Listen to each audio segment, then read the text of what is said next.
When Gordhan and Nene were axed, I knew it was time to go, Lungisa Fuzile. Former National Treasury Director General Lungisa Fuzile said it was after Pravin, Gordhan and Mcebisi Jonas were axed from the finance portfolio that he realized he had reached the end of the runway in working for the government.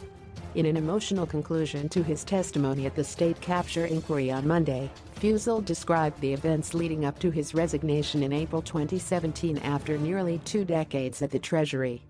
Fuzile was on an investor roadshow in London in 2017 with Gordhan and Jonas when former President Jacob Zuma made the controversial decision to call them back to the country.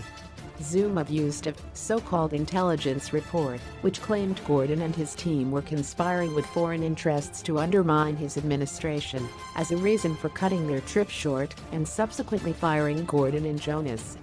"It's a routine thing, we do this minimum twice a year. The idea of it is to make sure people who buy SA government bonds are fully aware of the direction of the SA government on those matters," said Fuzile. "We were told the approval to be on the roadshow had been rescinded and we should return forthwith." Gordhan explained, "We had to confide in each other and decide on the spot whether we sit on our hands in London the whole day. We decided that we should meet the people, talk to the ratings agencies. We continued with the meetings on the day and then flew back to SA. Upon arrival here, we ended up at Dlathu House." Gordhan has testified on the conversation between him and Mcebisi, which I sat in. "It was clear from that meeting that Gordhan and Jonas were going to be removed from the position of finance minister and deputy respectively." Mcebisi was the ANC Secretary General at the time. Fuzile said he tendered his resignation shortly after Zuma's cabinet reshuffle in March that year. "I felt that there was no chance of making a positive difference. After all the changes I had encountered of ministers, I decided Gordhan was going to be the last minister I serve under.